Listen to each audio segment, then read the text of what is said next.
Sir বরাবর আমরা একটা আবেদন দিচ্ছি, একটু পরে দিব, প্রেস কনফারেন্সে পরে স্যারের সাথে কথা হয়েছে। তার মধ্যে তিনটি ব্যাপার।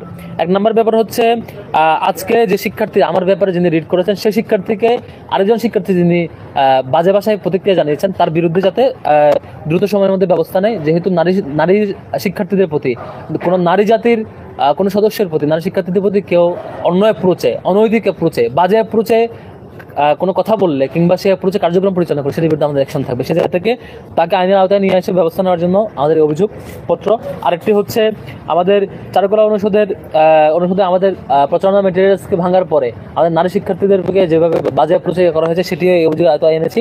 একই সাথে গত কয়েকদিন ধরে আমাদের আরেকজন নারী শিক্ষার্থী, আমাদের প্যানেলের অন্যতম সম্পাদক পদপ্রার্থী জুমা, ফাতিমা তাসনিম জুমা, তাকে এখন পর্যন্ত প্রতিদিন খুবই বাজে ভাষায়, খুবই খারাপ ভাষায়, অশ্রাব্য ভাষায় তাকে স্ল্যাট শেমিং করা হচ্ছে এবং তাকে থ্রেট দেওয়া হচ্ছে, তাকে ইনবক্সে থ্রেট দেওয়া হচ্ছে।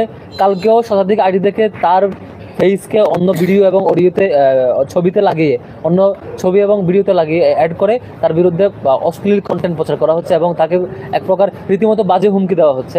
এই নানান সামগ্রিক বিষয় নিয়ে তিনিও বিশ্ববিদ্যালয় প্রশাসনকে সহযোগিতা চেয়েছেন, সহযোগিতা পান নাই এবং বিশ্ববিদ্যালয়ের অনেক শিক্ষার্থী তার বিরুদ্ধে এই ধরনের বাজে ল্যাঙ্গুয়েজে আলাপ করার পরে, তাকে হুমকি দেওয়ার পরে, থ্রেট দেওয়ার পরে তিনি সংশ্লিষ্ট সংগঠনের অথরিটিকে ইনফর্ম করেছেন, তারা কোনো ব্যবস্থা নেন নাই।